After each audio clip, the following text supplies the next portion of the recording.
BC కులగణన only కవిత గారికి credit ఇద్దామా ఇంకెవరికైనా ఇద్దాం అనుకుంటున్నాం? క్రెడిట్ అంతా కవితకి ఇస్తేనే బాగుంటుంది నా లెక్క విషయంలో అయితే. 10 సంవత్సరాలు ఉన్నారు కదా అధికారంలో, ఏం మరి ఎందుకు చేశారు? కులగణన చెప్పట్లేదు? బీసీలకు ఎప్పుడు అన్యాయం చేయలేదు కేసీఆర్ గవర్నమెంట్.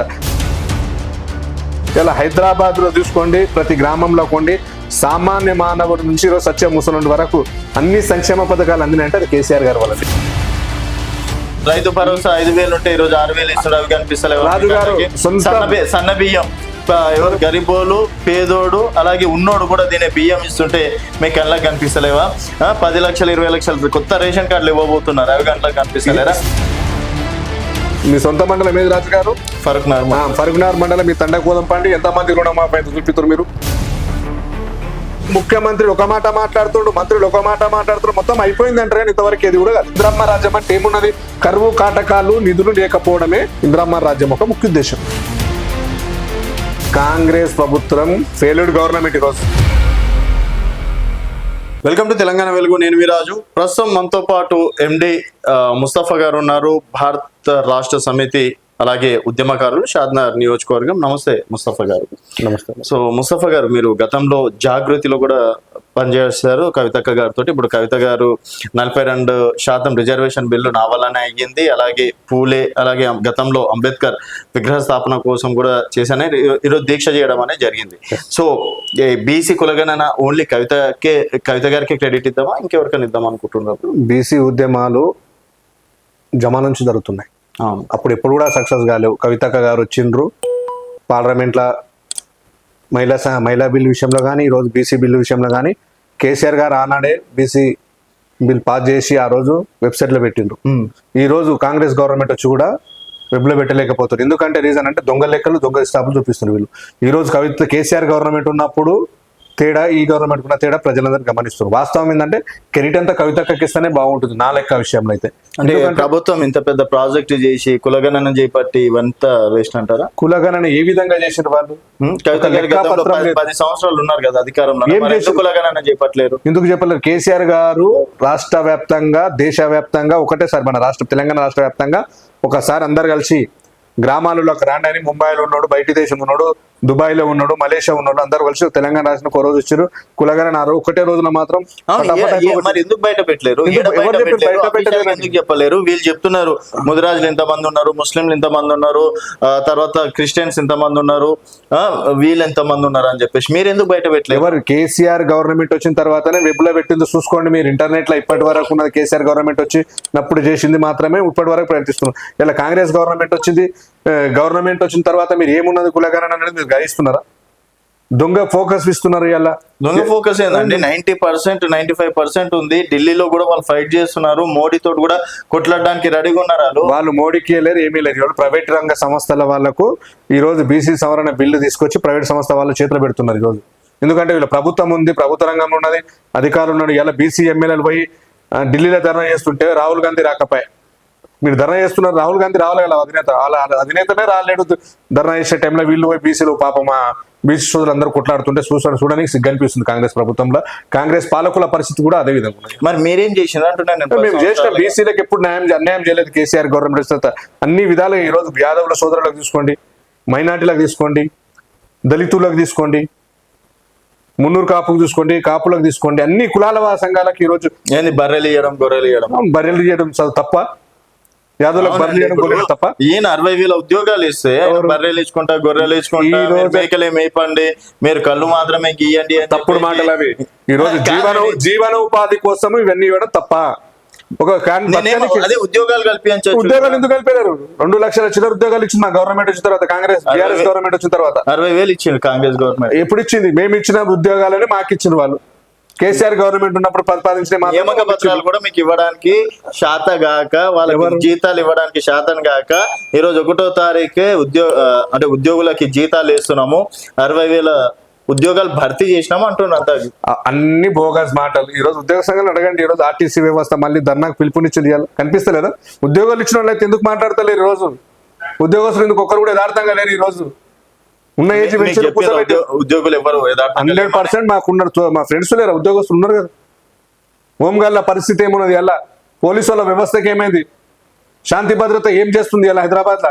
హాస్టల్ విద్యార్థుల మరణాల పట్ల ఏంది అసలు టీచర్ల పరిస్థితి ఏంది ఈ రోజు ఇవన్నీ సమాధానం దొరకదు కాంగ్రెస్ ప్రభుత్వానికి కాంగ్రెస్ నాయకులు చెప్పడానికి ఆలోచన కూడా రాదు ప్రభుత్వం అసలు ఏం కాలేవా ఏమైంది ఒక్కటి గురుకులాలు ఏం కాలేవా ఆర్టీసీ 52 రోజులు ధర్నా చేసి 52 రోజులు వాళ్ళకి ప్రభుత్వ రంగంలో చేపిస్తామని చెప్పలేదు మా కేసీఆర్ గారు వీళ్ళు కూడా చేపిస్తాం ఎప్పుడు మేము చెప్పినాం బిల్లు పాస్ చేసినాం ఇప్పటి వరకు దిక్కు దివానా లేదు ఆర్టీసీ వాళ్ళు మళ్ళీ ధర్నాకు పిలుపునిచ్చారు ఈ రోజు అంటే పొరపాటు కాంగ్రెస్ వాళ్ళదా కాంగ్రెస్ నాయకులు పొరపాటు ఈ రోజు మీరు సరిగ్గా చేయక కాంగ్రెస్ 100% బీఆర్ఎస్ గవర్నమెంట్ వచ్చిన తర్వాతనే అభివృద్ధి ఇలా హైదరాబాద్ లో చూసుకోండి ప్రతి గ్రామంలో కొండి సామాన్య మానవుడి నుంచి ఈరోజు సత్య ముసలి వరకు అన్ని సంక్షేమ పథకాలు అందినాయంటే అది కేసీఆర్ గారు వల్ల ఫ్రీ బస్సులు కనిపిస్తలేదా ఫ్రీ బస్ ఎవరికి 2 లక్షల రుణమాఫీ ఎవరికి రుణమాఫీ పాండి రైతు భరోసా 5,000 ఉంటే ఈ రోజు 6,000 ఇస్తున్నారు అవి కనిపిస్తలేవు రాజు గారు సన్న బియ్యం ఎవరు గరీబోలు పేదోడు అలాగే ఉన్నోడు కూడా దీని బియ్యం ఇస్తుంటే మీ కళ్ళకి కనిపిస్తలేవా 10 లక్షలు 20 లక్షలు కొత్త రేషన్ కార్డులు ఇవ్వబోతున్నారు అవి కళ్ళకి కనిపిస్తలేరా రేషన్ కార్డులు ఇవ్వబోతున్నారు సన్న బియ్యం ఇస్తుండ్రు అయితే 2 లక్షల రుణమాఫీ మీ సొంత మండలం ఏది రాజు గారు ఫరూక్నగర్ మండలం మీ తండకోదం పండి ఎంత మంది రుణమాఫీ అయితే చూపిస్తారు మీరు చూపిస్తారు పండి నియోజకవర్గంలో 90% ఎవ్వరికి కాలేదు అంతెందుకు నాకే రుణమాఫీ కాలేదు మీ టెక్నికల్ ప్రాబ్లం ఏమంటారు ఆడనికి రాక పాత గజాలు అన్నట్లు సామర్థ్యం ఉన్నది తెలుగులో ఆ సాంప్రదాయం ప్రకారం అది కాదు ఏదో మీరు చేస్తామని చెప్పి మాటల పాతమే పరిమితం చేసినారు ఈ రోజు 90% నియోజకవర్గంలో కాలేదు రాష్ట్ర వ్యాప్తంగా ఏ గ్రామం తీసుకోండి మేము 100% చేసినామని ముఖ్యమంత్రి మాటలు ముఖ్యమంత్రి ఒక మాట మాట్లాడుతుండు మంత్రులు ఒక మాట మాట్లాడుతుండ్రు మొత్తం అయిపోయింది అంటారు ఇంతవరకు ఏది కూడా కాలేదు ఎంత శాతం అయిందంటే కాలేదు షాద్నగర్ లో మే నియోజకవర్గంలో 30% 40% కావచ్చు అంతకంటే ఎక్కువైంది 90% అయిందని ఎవరు చెప్తున్నారు అఫీషియల్ గా మాత్రం ఎమ్మెల్యే గారు మస్తు చెప్తారు ఆయనకి ఏమున్నది ఎవరు అధికారంలో ఉన్నప్పుడు వాళ్ళ పార్టీ గురించి వాళ్ళు గొప్ప చెప్పిపోతే బ్యాడ్ చెప్తారా సన్న బియ్యం కనిపిస్తలేదు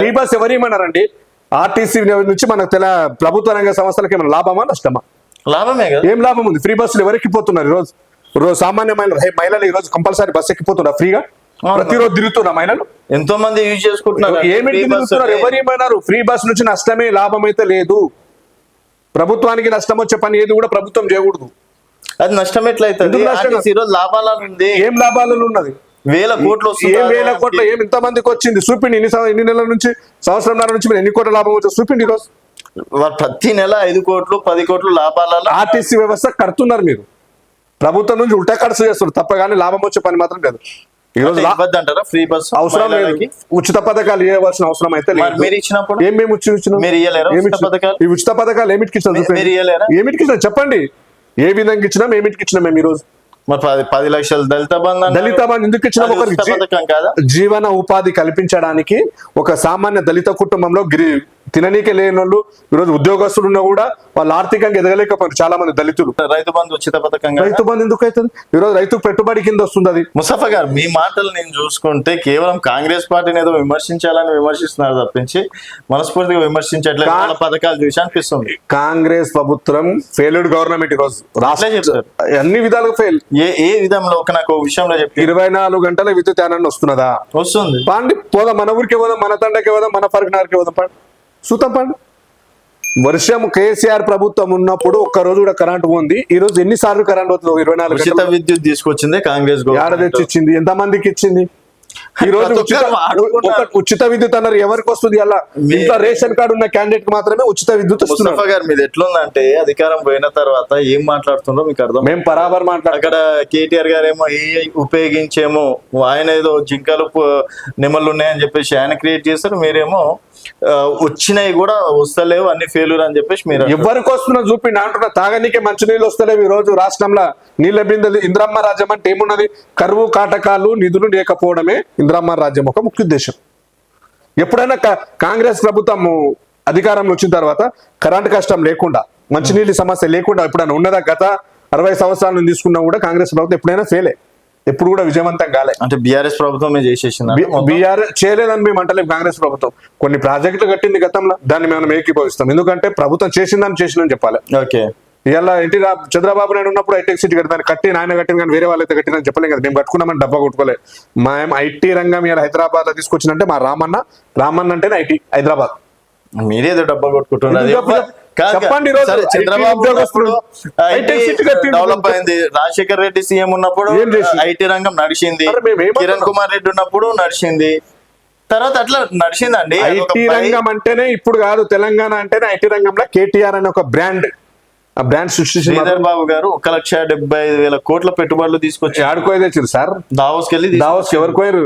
చోటే బాయ్ బడే బాయ్ ఇద్దరు కలిసి పోయి దావోస్ పోయి ఉన్న కమిషన్లు పంచుకోనికి పోయారు తప్ప కానీ ఏది తీసుకురారు మా రాష్ట్రానికి ఏం అభివృద్ధి చేయరు వాళ్ళు. వాళ్ళ నుంచి కాని పని, శ్రీధర్ బాబు గారి నుంచి కాని పని, ముఖ్యమంత్రి రేవంత్ రెడ్డి గారి నుంచి కూడా ఈరోజు ఏ పని కూడా కాదు. తెలంగాణ వ్యాప్తంగా ఎక్కడైనా ఉండి నేను ఓపెన్ ఛాలెంజ్ చెప్తున్నా, ఈరోజు రాష్ట్రంలో కానీ రేవంత్ రెడ్డి గారు కానీ మీరు ఏం చేయలేరు. 10 ఏళ్ళలో మీరు చేతన కాక సపోర్ట్ చేయకుండా ఉన్న భూములు అమ్ముకుందామని ట్రై చేస్తున్నారు.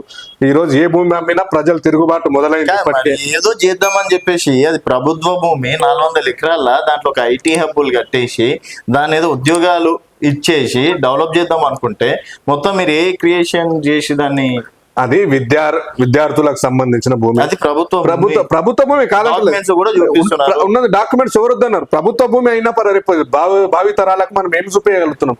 ఉన్న పక్షులు ఎక్కడ పోవాలి, జంతువులు ఎక్కడ పోవాలి?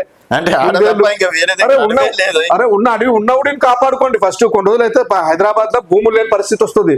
మీరు అమ్మినప్పుడు 1,000 కోట్లు అమ్మినప్పుడు 1,000 కోట్లు ఆడ చూపిండి మీరు. 1,000 కోట్లు అమ్మిండండి. 4,000 ఎకరాలు అమ్మిండ్రు. బుద్వేల్ పరిసర ప్రాంతాల్లో కావచ్చు. తర్వాత ఇప్పుడు ఏదైతే ఐటీ రంగాన్ని అభివృద్ధి చేసినాము అమ్మినమా అని మీరు అంటున్నారు కదా. ఐటీ రంగాన్ని హైదరాబాద్ తీసుకొస్తున్నారు. ఉన్న యూనివర్సిటీ భూములు కూడా అమ్ముకం ఎంత వరకు సమన్వయం చెప్పండి. సరే, విద్యార్థులు ధర్నా చేస్తున్నారు. ఎందుకు చేస్తున్నారు? వాళ్ళు ఏం సంబంధం ఉన్నది? ఆ విద్యార్థులు పక్షులు జింకలు చచ్చిపోతున్నాయి. ఎలా కూడా మామూలుగా చిన్న జింకలు చంపేస్తే కేసులు అయి జైల్లో బెయిల్ లేకుండా చేస్తున్నారు. ఎలా మరి రేవంత్ రెడ్డి పాలనలో ఇప్పుడు జింకలు చంపారు, మరి చచ్చిపోతున్నాయి చాలా.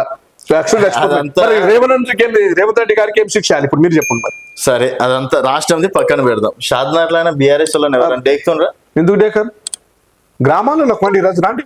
బీఆర్ఎస్ అంటే ఎందుకు చూపిస్తారు? ప్రజలంటే ఎందుకు చూపిస్తారు? షాద్నగర్ నియోజకవర్గంలో బీఆర్ఎస్ అంటే ఏదో చూపిస్తారు. ఇప్పుడు నిజంగా ఉందంట రాండి చూపిస్తారు. నిజంగా మీరు ఓపెన్ ఛాలెంజ్. చౌదరిగూడ మండలం తీసుకొని కేశంపేట మండల్ ఇక్కడ పోతే కొత్తూరు మండల్ వరకు నీకు ఏ గ్రామంలో పోయినా బీఆర్ఎస్ తడాక చూపిస్తారు. అంత కాన్ఫిడెన్స్ చెప్తుందండి. ఉన్నది ఏడుంది ప్రజల్లో ఆయన కేసీఆర్ పాలన అని చెప్పేసి రేవంత్ రెడ్డిని గెలిపించిండ్రు కదా. అక్కడ అంజయ్య పాలన వద్ద అని చెప్పేసి కదా శంకరన్న గెలిపించింది. రాజకీయ సమీకరణలో ఓటమి గెలుపనేది సాధ్యం. అది మేము అంజన్న గారిని అనలేము, శంకరన్న గారిని అనలేము. ఎందుకంటే రాజకీయంగా ఇద్దరు మా ఎమ్మెల్యేలే, ఒక మాజీ ఎమ్మెల్యే ఇప్పుడు ఎమ్మెల్యే మా ఎమ్మెల్యే. మేము కూడా గౌరవిస్తాం ఎమ్మెల్యే గారిని, క్లెయిమ్ లేదు. వాస్తవం ఏంటంటే ఓడిపోయారు. ఈరోజు బీఆర్ఎస్ గ్రామ స్థాయిలో బాగా గట్టిగా ఉన్నది. ఈరోజు వాస్తవానికి ప్రతి గ్రామంలో రాని రోజు ఏ గ్రామంలో పోయినా ఇప్పుడు ఎలక్షన్ మళ్ళీ ఎమ్మెల్యే ఎలక్షన్ ఇప్పుడు పెట్టిన కూడా బీఆర్ఎస్ అభ్యర్థి గెలుస్తారు. బీఆర్ఎస్ అభ్యర్థి భారత్ రాష్ట్ర సమితి సభ్యులు గెలవకపోతే చూపట్టుకోండి. నేను ఇంతమందిలో చెప్తున్నా, మీ మీడియా ముందు చెప్పిస్తున్నాను. మీరేదో కలలు అంటున్నారు సార్. 101% కలలు కాదు, కలలు సహకారం చేసే ప్రభుత్వం కావాలంటే బీఆర్ఎస్ ప్రభుత్వమే రావాలి. ఏమి ఇచ్చిందని ఇంతమంది అందరికీ చేసింది. రోజు రైతులను మోసం చేసింది. 7,000 కోట్లు అప్పులు తెచ్చి మననెత్తిన పెట్టింది. ఆ అప్పులు కట్టుకోలేకనే కదా మళ్ళీ ఇవంతా చేస్తుంది రేవంత్ రెడ్డి గారికి. ఇవన్నీ కష్టాలు. ఏం కష్టాలు? పని చేయడానికి చేతగాక సొంకులు చెప్పడం అనేది ఏం కప్పులు? కేసీఆర్ పని చేస్తున్నాడా? ఏం పని చేస్తు? ఎవరి కోసం చేస్తున్నాడు? మాకైతే ఏం రాలేదు. మీకు రావాలంటే జనాలకి ఏం కావాలి చెప్పండి. బీఆర్ఎస్ ప్రతి ఒక్కరు ఏం చేస్తారు, ఏం చేస్తారు అంటే ఏం చెప్పారు మీరు చెప్పండి. ఏం చేసిందో చెప్పండి. సంవత్సరం 2 సంవత్సరాలు అవుతుంది దాదాపు. ఏం చేసింది మీరు చెప్పండి మాకు. చాలు ఒక్కరు చెప్పండి. చేసింది 2 లక్షల రుణమాఫీ మాకైతే కాలేదు. 100% అయితే కాలేదు. కాకపోతే ఎవరికి రానట్లే. మరి 100 మందిలో ఒక్కరికి కాకపోయినా కానట్లే. రుణమాఫీ అనేది అందరికీ కావాలి, సంబంధించి రైతులందరికీ సంబంధించింది కాబట్టి రైతులందరికీ కావాలి. అది కంపల్సరీ. రేపు ఒకవేళ స్థానిక సంస్థ సర్పంచ్, ఎంపీటీసీ, జెడ్పీటీసీ వస్తే కాంగ్రెస్ భారీ విజయం గెలుస్తుంది. కళ్ళు మూసుకొని చెప్తున్నా. ఇదే మీ స్టూడియోలో చెప్పిపోతున్నా, మత్తు పెట్టుకోండి. స్టూడియోలో ఓపెన్ ఛాలెంజ్. స్థానిక సంస్థ ఎన్నికల కాంగ్రెస్ మాత్రం గెలవనియరు. గెలవదు. మా గెలుస్తుంది. ప్రజల నాడి మేము పడుతున్నాం. ప్రజల లోపల మేమున్నాం.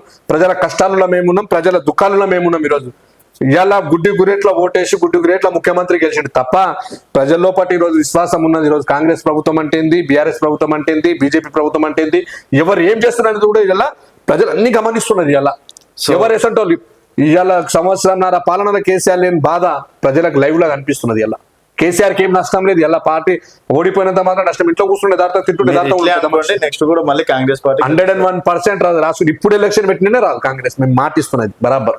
ఇప్పుడు ఎలక్షన్ పెట్టినా కూడా కాంగ్రెస్ గెలదు. మహబూబ్ నగర్ జిల్లాలో కొడంగల్ నియోజకవర్గం దేవరకద్ర, మక్తలు ఉన్నాయి కదా, 14 నియోజకవర్గాలు 14 నియోజకవర్గాలున్న టైగర్ లాంటి ఎమ్మెల్సీ నవీన్ రెడ్డిని తీసుకొచ్చి కేసీఆర్ టికెట్ ఇచ్చారు. స్థానిక సంస్థల లీడరే కదా ఓట్లు వేయవలసినాయి. కాంగ్రెస్ గవర్నమెంట్ కదా ఫామ్ అయిన తర్వాత మరి ఎందుకు మరి కాంగ్రెస్ గెలవలేదు, ఎందుకు బీఆర్ఎస్ అభ్యర్థి గెలిచింది? ముఖ్యమంత్రి ఇలాకాల ఒక దమ్మున్న స్టామినా ఉన్న డైనమిక్ లీడర్ నవీన్ రెడ్డి గెలిచింది. ఓకే, మరి ఇది మా విజయం కాదా? ఆయన మీదే పోరాటం చేసి గెలిచినామంటే ఒక దమ్ము ఉన్న నాయకుడు ఈరోజు మాకు గెలిచింది. అలా సో అదొక్క కాన్ఫిడెన్స్ తోటి నెక్స్ట్ కూడా నెక్స్ట్ కాదు, ఎప్పుడు ఆట మొదలు పెట్టినా కేసీఆర్ తో మాత్రం పెట్టుకోకూడదు ఎవరు కూడా. ఇప్పటికే చాలా తప్పు అయిపోయింది, ప్రజలు తప్పును తెలుసుకున్నారు కాబట్టి ఇప్పుడు చెప్తున్నా 101% నెక్స్ట్ రాబోయేది స్థానిక సంస్థ ఎన్నికల. సో మరి బీఆర్ఎస్ కారు గుర్తు గెలుస్తుంది. కాదు, నవీన్ రెడ్డి గారి గురించి చెప్తున్నారు కదా, ఇప్పుడు షాద్నగర్ లో అంజయ్ యాదవ్ గారా నవీన్ రెడ్డి గారా ఎవరు కీలకంగా, అంటే వర్గపోరు నడుస్తున్నట్టు? వర్గపోర్ అనేది కేసీఆర్ గారు ఎవరికి ఆశీర్వదిస్తే వాళ్ళు ఎమ్మెల్యే పెడితే మాకు ఎవరికి ఇచ్చినా మేము సంతోషపడతాం. రెండు కళ్ళు ఏ కన్నా ఇంపార్టెంట్, వర్గపోర్ ఏమైనా ఉందా? అవన్నీ లేవు, వర్గపోర్ అనేది ఏం లేవు. మా పబ్లిక్ లోపల సృష్టిస్తారు, ఇద్దరు నాయకులు కాబట్టి సృష్టించేటోళ్ళు సృష్టిస్తారు, చెప్పేటోళ్ళు చెప్తుంటారు, పోయేటోళ్ళు పోతుంటారు, అది కామన్. కేసీఆర్ గారు ఎవరికి టికెట్ ఇచ్చినా, ఇప్పుడు నవీన్ రెడ్డి గారికి కాదు, అంజయ్ యాదవ్ కాదు, ఇంకో వేరే కొత్త క్యాండిడేట్కి ఇస్తా అంటే కూడా మేము ఏకీభవిస్తాం. ఎందుకంటే మా బిగ్ బాస్ ఆయననే కాబట్టి ఆయన మాటకు మా అందరు కట్టుబడి ఉంటాం. మేమందరం ప్రతి ఒక్క నాయకులు కట్టుండే, బీఆర్ఎస్ ప్రతి చిన్న కార్యకర్త నుంచి పెద్ద నాయకుడి వరకు కూడా అందరు కేసీఆర్ గారి మాట తూచే తప్పకుండా పాటిస్తాం. నేను 20 నాడు భారీ బహిరంగ సభ వరంగల్ ఆ రోజు నుంచి మొదలవుతుందా మీ యాత్రలు? ఏమన్నా ఆట మొదలవుతుంది, ఆట టైటిల్ ఆట మొదలవుతుంది 27 నుంచి ఆట మొదలు పెడతా కేసీఆర్ గారు. ఏం చేశారండి? మళ్ళీ ఒక రోజు వస్తే మళ్ళీ తర్వాత ఫామ్ హౌస్ అంటే మీకు ఎట్లా కనిపిస్తుంది? ఏంది ఫామ్ హౌస్ అంటే? చెప్పండి, మీరే చెప్పండి. ఫామ్ హౌస్ అంటే ఫామ్ హౌస్ లో వండుకుండు, అక్కడ ఎమ్మెల్యే గెలిచిండు, ఎమ్మెల్యే గెలిచిన తర్వాత ఒక్క రోజు కూడా నియోజకవర్గంకి వెళ్ళలేడు. అట్లాంటిది రేపు రాష్ట్రాన్ని ఏం చూసుకుంటారు? ఎవరు ఆట ఏం మొదలు పెడతారు? ఆట మొదలు చూడండి మీరు. ఫస్ట్ ఈ రోజు నియోజకవర్గంలో తిరగలేడా? ఏడ తిరుగుతుంది? ఏడ తిరుగుతుంది? ఎవరు చెప్పారు? ఒక రోజు చూపియండి, అసెంబ్లీలో ఒక రోజు అటెండెన్స్ చూపియండి. ఒక 2 రోజులు వచ్చిండ్రు అంతే. ఆయన వస్తే వీళ్ళు తట్టుకుంటారా? మరి రమ్మనే కదా, ప్రతిపక్షంలో వీళ్ళిద్దరు తట్టుకుంటున్నారా? ఇప్పుడు వాళ్ళు రమ్మంటున్నారు. ఒక కేటీఆర్ కు ఒక హరీష్ రావుకే తట్టుకుంటలేరు వీళ్ళు. ఒకవేళ సింహం వచ్చింది అనుకోండి, వీళ్ళు తట్టుకునే కాదు, ముడుచుకొని కూర్చొని ఇంకపోతారు అంతే. ఏ నాయకుడికి సబ్జెక్ట్ లేని, అవగాహన లేని నాయకులు ఉన్నారు ఈ కాలంలో. మేము చెప్తే ఫీల్ అవుతారు, ఎందుకంటే చిన్న కార్యకర్తలు ఇంత పెద్ద మాటలు మాట్లాడుతూ వాళ్ళ మనోభావాలు దెబ్బతింటేనే ఆలోచన చేస్తాం తప్ప ఈరోజు కేసీఆర్ గారిని కరెక్ట్ ఎదుర్కొనే నాయకులు అయితే తెలంగాణ స్టేట్ లేరు. మీరు ఆ భ్రమలోనే ఎందుకు భ్రమలు ఉన్నాము? ఈ రోజు గుడ్డి గురేట్లు ఒకసారి గెలిచారు, మళ్ళీ ఇప్పుడు దమ్ముంది గెలవడానికి దమ్మున్నదా చెప్పమనండి రేవంత్ రెడ్డి గారు. ఇంకో బీజేపీ కాంగ్రెస్ కలిసి బీజేపీ కాంగ్రెస్ ఇద్దరు కలిసి ముఖ్యమంత్రి మారిన కూడా మీరు ఆశ్చర్యపోయే అవసరం లేదు. మొన్న ఎంపీ ఎన్నికల్లో మీరు ఎవరు చేసి ఎవరికి ఈ రోజు బీజేపీ కలిసి ఈ రోజు వరకు కూడా ఇప్పటి వరకు కూడా బీఆర్ఎస్ ప్రతి కార్యకర్త కూడా మనస్సాక్షి చంపుకొని ఈ రోజు పార్టీ ఓడిపోయినా కూడా మేము మా పార్టీ గుర్తుకు మేము ఓటేసి గెలిపించుకుంటాం తప్ప అప్పుడు ఎప్పుడు కాదు. ఎప్పుడు బతుకున్నంత వరకు బీఆర్ఎస్ కి ఓటేసుకుంటాం. మేము బీఆర్ఎస్ పార్టీ నుంచి పుట్టిన వాళ్ళం కాబట్టి బీఆర్ఎస్ పార్టీకి సపోర్ట్ చేస్తాం, వేరే పార్టీకి ఎట్లా సపోర్ట్ చేస్తాం? సో చూద్దాం రేపు ఎన్నికల్లో. ఇంత కాన్ఫిడెన్స్ గా మాట్లాడుతున్నారు, మీరు చూడాలి. నిజంగా కేసీఆర్ గారు రావాలని జనాలు ఎంతవరకు కోరుకుంటున్నారు? 101% ప్రజానికం ఆశీర్వాదం. సన్నబియ్య పథకం స్టార్ట్ కాలేదు, సన్నబియ్య పథకం స్టార్ట్ కాలేదు, ఏం స్టార్ట్ కాలేదు, ఇంకా చేయలేరు మా దగ్గర.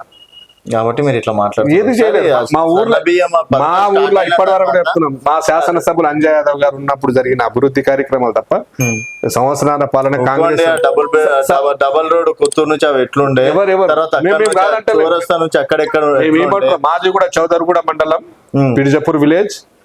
ఇప్పుడు విలేజ్ లోకి వెళ్దాం, ఎవరి పుణ్యాన్ని వచ్చిందో ప్రజలు అడుగుతూ చెప్తారు. బీఆర్ఎస్ గవర్నమెంట్ వచ్చిందా, కాంగ్రెస్ గవర్నమెంట్ వచ్చిందో, ఎవరు సాధనలు ఏం చేయలేరు అంటారు. ఎవరు 15 నెలలుగా మీకే తెలియదు ఏం చేసిన అభివృద్ధి మాకు తెలియదు. మీకైతే కనిపిస్తలేదు. ఎవరు ఏమంటారు, పూజ ఒక్క చేస్తే కొబ్బరికాయ ఊరు కొట్టినట్లు అయిపోయింది కథ. ఇప్పుడు పూజ చేసి మేమే కొబ్బరికాయ వచ్చి కొడితే మీదైతే మా ఏంలో మేము పైసలు తెచ్చి చేస్తున్నాం కదా. మేము ఎవరు ప్రోగ్రామ్ ఎవరు చేశారు? ఫస్ట్ శాంక్షన్ ఎవరు చేశారు? శాంక్షన్ చేసిన వాళ్ళు ఎవరు? ప్రతిదీ జీవో కాపీ తీసుకొచ్చింది మా శాసనసభ్యులు అంజయ్ యాదవ్ గారు. ఈ రోజు మేము మీడియా ముందు చెప్పడానికి రీజన్ ఏంటంటే అన్ని కార్యక్రమాలు మేము అన్ని తీసుకొచ్చినాం. ఎలా వచ్చి మీరు టెంకాయ కొట్టిపోతున్నారు అంతే. సో మీరు ఆ భ్రమలోనే ఉండండి. మేము పని చేసింది మేము, 27 వచ్చింది మేము. 27 తర్వాత ఆట ఏ విధంగా మొదలు పెడతారు, ఏ విధంగా ఉండబోతుంది అనేది త్వరలో చూద్దాం, మీరు చూస్తారు. ఓడిపోయిన తర్వాత ఏంది మీరు ఛాలెంజ్ ఏదో చేస్తున్నారు, పెద్ద ఛాలెంజ్. ఏం ఛాలెంజ్? రేపు స్థానిక సంస్థల ఎన్నికల్లో షాద్నా నియోజకవర్గంలో బీఆర్ఎస్ పార్టీ అట్టర్ ఫ్లాప్ అయితే ఏంటి పరిస్థితి? షాద్నా నియోజకవర్గం ఓకే, అదే మాట మీద ఒకవేళ గెలిస్తే మీరేమింటారు మాకు ఛాలెంజ్? చూద్దాం. అంటే మేము ఇప్పుడు చెప్తున్నా చూడండి, 101 కాంగ్రెస్ కార్యకర్తను కాదండి. నేను ఎందుకు చెప్తున్నారు కాబట్టి ఒకవేళ మేము గెలుస్తున్నాం అనుకోండి, కాంగ్రెస్ వాళ్ళు ఏం చేస్తారు చెప్పండి? గవన్ నేను ఎట్లా చెప్తాం? మీరు ఏం మేము గెలిచి చూపిస్తాం, అబ్బా మా సత్తా ఉన్నది మేము చూపిస్తాం అంత పక్క 100% నేను సత్తా చూపిస్తాం, డౌట్ లేదు. 101%. ఇంకోటి ప్రతిసారి మీరు ఏదో అంటే షాద్నార్ అంటేనే మనకి రియల్ ఎస్టేట్ అవి బాగా నడిచేది. సో ఇప్పుడు ఎట్లుందని షాద్నార్ పరిస్థితి? బయట మాత్రం ఏదో మొత్తానికి అసలు లేదు బిజినెస్ అది అన్నట్టు మాట్లాడుతున్నారు. రియల్ ఎస్టేట్ అనేది ఎవరన్నా ఆడబిడ్డకు పెళ్లి చేద్దామంటే కూడా పొలం కొనడానికి రియల్ ఎస్టేట్ అని ముందరకు వస్తలేదు. అంతా దిగజారిపోయింది రాష్ట్ర వ్యాప్తంగా రియల్ ఎస్టేట్ వ్యవస్థ అనేది. అదే విధంగా ఎక్కడ చూసినా హైడ్రా తీసుకొచ్చింది, హైడ్రా నుంచి నాశనం అయిపోయింది. అనవసరంగా హైడ్రా వల్ల ఎన్నో చెరువులు బయటకు వచ్చినాయి. ఏం బయటకు వచ్చినాయి? జమానాలు ఇచ్చిన వాళ్ళు ఎవరు? అధికారంలో ఉన్నోళ్ళు ఎవరు? ఆ టైంలో పర్మిషన్ ఇచ్చిన వాళ్ళు ఎవరు? ఇవాళ వచ్చి కేసీఆర్ మీద నిందలేయడం ఎందుకు? ఇలా హైదరాబాద్ హుస్సేన్ సాగర్ పాలిత ప్రాంతాలు పక్క పక్కన ఉన్న హైడ్రాలు ఉన్నాళ్ళు చాలా మంది గరీబ్ వాళ్ళు రూపాయి కూడబెట్టి ఇల్లు కట్టుకున్న వాళ్ళు ఉన్నారు. వాళ్ళు ఇల్లు కూర్చోస్తే వాళ్ళ పరిస్థితి ఏం కావాలి? ఆడబిడ్డలు పెళ్లికి వచ్చిన ఆడబిడ్డలు ఉన్నారు, వాళ్ళు ఎక్కడ ఉండాలి? ఏదో కట్టుకున్నారు, బతుకుతున్నారు, వాళ్ళ ఉంటుంది. ఇలా గిరిజనులు డబుల్ బెడ్రూమ్ ఇచ్చారు, ఎంతమంది సరిపోతుంది? డబుల్ బెడ్రూమ్ ఎంతమంది సరిపోతుంది? 10 మంది ఉన్న ఫ్యామిలీలో ఇద్దరికి సరిపోతుందా? సరిపోదు కదా. 10 మంది ఉంటే ఇద్దరు. ఆల్టర్నేట్ గా వేరేది కూడా 4th సిటీ ఏర్పాటు చేస్తున్నాం. మెల్లగా అయితే దీపంలో మనకి ఇట్లా గాంగానే అయిపోదు. వాస్తవం చెప్పాలంటే ఇళ్ళ కొట్టంగానే నడవదు. మేము కూడా అంటున్నామండి, మీరు చేసారు కాబట్టి ముందు ఆల్టర్నేట్ చూసిన తర్వాత కూల్చితే బాగుండి అని మేము అంటున్నాం. ఈరోజు రియల్ ఎస్టేట్ పరంగా రియల్ ఎస్టేట్ కోసం మీ సొంత రాజకీయ లబ్ధి కోసం ఇలా గరీబోలు కూడా ఒకటి వాళ్ళ శాప అనేది మంచిదా? మన అంతా మీరు ఎవరు? మేము ఎందుకు పెడతాం? మాకు తిట్టవలసిన పరిస్థితి. కార్యకర్తలు ఎలా గట్టిగా ఉన్నారు. కార్యకర్తలు తిరుగుబాటు చేస్తారు, రేవంత్ రెడ్డి ఉండడు. ఎందుకంటే కార్యకర్తలు ఎంత ఓపికతోటి ఉన్నారు, ఎంత స్థానంతో మా మీద కేసులు పెడుతుంది. ఇలా సోషల్ మీడియాలో చూసుకుంటా మా మీద కేసులు ఫైల్ చేసి కావాలని వ్యక్తిగత విషయాలలో కూడా జోక్యం చేసుకొని ఇరకబెట్టాలని ఈరోజు కాంగ్రెస్ నాయకులు కొంతమంది కుట్ర చేస్తుంది. ఇవాళ నిన్న మొన్న కిషాంత్ అన్న పైన దాడి, పాడి కౌశిక్ అన్న మీద దాడి, మా మీద ఎందుకు దాడి చేస్తారబ్బా? దమ్ముని నేను ఎదుర్కోనికే మాసోడి కార్యకర్తలు మాట్లాడితే మీకు సమాధానం ఇవ్వలేకపోతున్నారు. అసలు గతంలో ఎవరి మీద కేసులే పెట్టాను, ఎవరి మీద పెట్టిన? రిపోర్టర్ల మీద దాడి చేసినామా? చేయలేరా? మేము ఎప్పుడు చేసినాం? చేయలేరా? రిపోర్టర్ల మీద దాడి కాంగ్రెస్ ప్రభుత్వం వచ్చిన తర్వాత జీ తెలుగు రిపోర్టర్ మీద దాడి అయింది. మీకు దాడి చేయలేదు. ఎవరు చేసిన? మల్లన్న గారి పైన. మల్లన్న పైన ఏం చేసినాం మేము దాడి? ఆయన ఏం మాట్లాడారు? మల్లన్న గారు ఈ రోజు వచ్చి కేటీఆర్ గారు కలిసి ఎందుకు బీసీ పక్కన పెట్టి రిపోర్టర్ల పైన వాళ్ళ పైన గతంలో దాడి మల్లన్న పైన దాడి అనేది మేము చేసినామని ఉందా? బీఆర్ఎస్ వాళ్ళు ఎవరైనా కేసీఆర్ వచ్చి చెప్పించినా, కేటీఆర్ చెప్పించినా, కవితక్క ఇట్లా చెప్పించినా, హరీష్ అన్న ఇట్లా చెప్పించారా? ఎమ్మెల్యేలు ఎవరైనా వచ్చిపోయినా ముట్టుకున్నారా? ఆయనంతకు ఆయన నోటితులతో మాట్లాడారు. ఇలా దానిపైన ఎవరైనా మాట్లాడారు తప్ప కానీ ఇలా బీఆర్ఎస్ పార్టీ చేసింది, బీఆర్ఎస్ నాయకులు చేసిన మాట వాస్తవం. ఓకే, సో కేవలం హైదరాబాద్ రియల్ ఎస్టేట్ పడిపోయింది, టోటల్ జీరో పడిపోయింది. హైడ్రా ఏడలేదు, రాష్ట్ర వ్యాప్తంగా మొత్తం నాశనం అయిపోయింది రియల్ ఎస్టేట్. ఇంకొకటి రియల్ ఎస్టేట్ లో ఏమైంది, చాలా మంది తెల్ల బట్టలు వేసుకుని బయటికి వెళ్ళే నాయకులు ఉంటారు టైంలో. ఇప్పుడు రియల్ ఎస్టేట్ పడిపోయిన తర్వాత ఉన్న బండ్లో కాళ్ళు తెచ్చుకొని కూడా ఫైనాన్స్ కట్టలేని పరిస్థితులు ఉన్నది. వాళ్ళు ఆ తెల్ల బట్టల మాట దేవుడు బండి మీద బైక్ల మీద బయటికి వెళ్ళిన పరిస్థితికి వచ్చి రియల్ ఎస్టేట్ చేసారు. అదే మా షాద్ నగర్ లో బ్రహ్మాండమైన రియల్ ఎస్టేట్, మామూలుగా చిన్న చిన్న అబ్బాయిలు రియల్ ఎస్టేట్ కోట్లు సంపాదిద్దాం బయటికి వెళ్ళారు, ఆశలతో బయటికి వెళ్ళారు. ఇలా వాళ్ళ ఆశ నిరాశ అయిపోయింది. హైదరాబాద్లోనే రియల్ ఎస్టేట్ ఒక వ్యవస్థ గట్టిగా ఉండి ఈ రోజు ప్రతి ఒక్క కార్యకర్త మీరే అడవులను కాపాడాలి, భూములను కాపాడాలి అంటారు. మళ్ళీ ఇదే మీరు రియల్ ఎస్టేట్ అడవిని కాపాడాలని మేము అన్నాం. మీరు అడవిని దర్శనం చేస్తున్నట్టే మేము ఊకుంటామా? మీరు రెండు మాటలు మాట్లాడారు. మేమేమంటున్నాం, రెండు మాటలు కాదు, కాపాడాలబ్బా. మనం ఏమేమి కూడా అంటాం, రైతులను చెట్లు పెట్టినాం ఈరోజు. ఎందుకంటే వన్యప్రాణ సంరక్షణ కూడా కాపాడమని చెప్పినాం. మేము జమానా చూడ అదే మొత్తుకున్నాం. కేసీఆర్ గారు ఏంది నీళ్లు నిధులు నియామకాల విషయంలో మాట్లాడి, అదే విధంగా పచ్చగా ఉండాలి పొలాలు. మనం పచ్చటి వాతావరణంలో కంపు చేసిపోతే అనాథ జేసీబీలు పెట్టి తీసిరి పోయి ఖరాబ్ చేసి పెట్టింది. అది ఎవరికి లుక్సాన్ అవుతుంది? రేపటి భవిష్యత్ తరాలకి మీరు ఏం ఆక్సిజన్ అందిస్తారు? హైదరాబాద్ లో ఆక్సిజన్ ఇడికి హైదరాబాద్ లో మొత్తం పొల్యూషన్ ఎక్కువైపోయింది. మరో ఢిల్లీ రూపంలో అయితే మన దగ్గర పొల్యూషన్ అయింది అనుకోండి, అప్పుడు ఆరోగ్య సమస్యలు తీవ్రంగా అవుతాయి. దాన్ని ఆలోచన చేయాలి. గత ఫ్యూచర్ ఇప్పుడు ఉన్నాం మనము, ఇంకా 100 సంవత్సరాలు 200 సంవత్సరాలు ప్రభుత్వం మంచి పని అనేది మీకు ఫ్యూచర్ లో తెలుస్తుంది. ఇప్పుడేం తెలుస్తుంది? గరీబోని ఉసురు తగిలినాక తెలుస్తుంది. ఒక గిరిజన మహిళ ఒక ఆమె పాపం డెలివరీకి ఉంటే అలా సామాన్ తీసుకపోయి బయట వారేసి ఎంతవరకు సామాన్ అని చెప్పుండదు. వాళ్ళు పోయి ఆడ బతకాలి. ప్రెగ్నెన్సీ లేడీ ఆమెను తీసుకుపోయి రోడ్డు మీద కూర్చోబెట్టారు. ఆమె కిల్లు లేదు, ఆడ లేదు, ఎవరు తీసుకోవాలి? భర్త ఆటో డ్రైవర్, 200 సంపాదించిన మనిషిని తీసుకుపోయి పెట్టింది. ఇది ఎంతవరకు సమన్వయం చెప్పండి? తీసుకుపోయి రోడ్డు ఊలగొట్టి మీరు మీ చేతులు మల్లన్న సాగర్ టైంలో కూడా ఎవరు? రైతులకు బేడీలు వేసిన చరిత్ర మీద. మల్లన్న సాగర్ విషయంలో రైతులకు ఆల్టర్నేటివ్ చూపించారు కేసీఆర్ గారు. వీళ్ళకి కూడా చూపించింది. ఎప్పుడు చూపిస్తారు? కూలగొట్టినాక చూపిస్తారా? కూలగొట్టక ముందు చూపిస్తా వాళ్ళు ఏడ బతకాలి? రాజకీయ కక్ష కోసమా? హైదరాబాద్ లా తెలంగాణ బీఆర్ఎస్ పార్టీ ఓటేసి గెలిపించేందుకు ప్రజలు ఇలా రాజకీయ కక్షపూరితంగా చేస్తున్నారు అధికారం. కాంగ్రెస్ ప్రభుత్వం రాజకీయ కక్షపూరితంగా చేస్తున్నామా మీరు? ప్రజలకు ఈ రోజు న్యాయం చేయమని మేము అడుగుతున్నాం అంతే. ఏం న్యాయం చేస్తున్నారు మీరు ప్రజలకు? దాడి చేయడమా? నాయకుల పైన కొట్టడమా మీ పాలన? ఓకే, ఇది షాద్నా నియోజకవర్గం బీఆర్ఎస్ నాయకులు ముస్తఫా గారితో స్పెషల్ చిట్ చాట్. మరో గెస్ట్తో మళ్ళీ కలుద్దాం. షాద్నా నియోజకవర్గంలో అలాగే రాష్ట్రంలో ఇంకా కేసీఆర్ పాలననే కావాలనుకుంటున్నారా అనేది మీ అభిప్రాయాలు కింద కామెంట్ రూపంలో తెలియజేయండి. చూస్తూనే ఉండండి తెలంగాణ వెలుగు.